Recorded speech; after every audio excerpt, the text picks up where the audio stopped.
ବରଗଡ଼ରେ ମାନବିକତାର ମହାନ ନିଦର୍ଶନ। ଅଜଣା ଶବର ସାଥୀ ସାଜିଲା ସଂକଳ୍ପ ପରିବାର।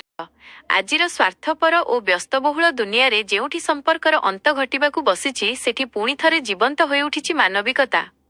ଗତ 14 ତାରିଖରେ ବରଗଡ଼ ସୋହେଲା ରାସ୍ତାର ଗୋବିନ୍ଦପୁର ଛକ ନିକଟରେ ଜଣେ ପ୍ରାୟ 40 ବର୍ଷୀୟ ଅଜଣା ଯୁବକ ସଡ଼କ ଦୁର୍ଘଟଣାରେ ପ୍ରାଣ ହରାଇଥିଲେ।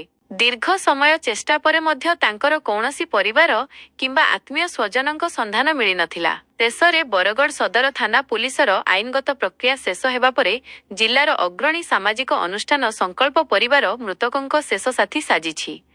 प्रदीप कुमार सेठ, सब इन्सपेक्टर पुलिस सदर पुलिस स्टेशन। गत 14/5/2026 आमर लक्ष्मण पटेल जड़े पेट्रोलिंग रे थिले। से खबर पाइले जे 14 तारिख राति 10 साढ़े 10 पाखापाखि जे गोटे गाड़ीटे अननोन गाड़ीटे अननोन लोक के आम गोविंदपुर छक पाखे एक्सीडेंट करला पड़े बोली। तो इमिडिएटली स्टाफ मेम्बर सहित जाइए से देखले जे एक्चुअली ब्लड ब्लीडिंग मुड़े बाई बहुत जोर ब्लीडिंग होता। आता इमिडिएटली शिफ्ट कराइला आम डीएचएस बरगढ़ के। तो डॉक्टर ब्रड डेड डिक्लेयर करते। तो तापर जेहेतु अननोन ये थिला पेपर पब्लिकेशन करूँ बहुत जगह पचरा उचरा करूँ आइडेंटिफिकेशन लगी कि आइडेंटिफिकेशन नहीं पाला। तो 15 तारिख आम इनक्वेस्ट करूँ जे लोकाल लोक जेंटिस को निकला भद्रलोक को निकला इनक्वेस्ट कलु। तापर जब 96 आवर आम मोर्चरी रखलु आइडेंटिफिकेशन लगी किंतु कौन हिसाब से संभव नहीं पाला तार आइडेंटिफिकेशन करवार। तो आम संकल्प परिवार के आम रिक्वेस्ट करूँ जे ये अननोन लोकर क्रिमेसन करवार लगी।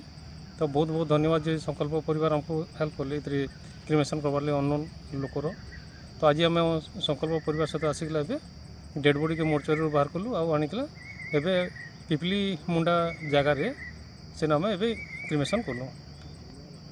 गुरुवार दिन पिपलमुंडा स्वर्गद्वार ठारे संगठन पक्षरु संपूर्ण रीतिनीति अनुजाई एई अजणा युवकंक शेषकृत्य संपन्न करा जाइछि। जणे मनीषर मृत्यु परे भी तांकु खोजिबाकु केही न आसिबा आजिर समाज प्रति एक बड़ प्रश्नवाची।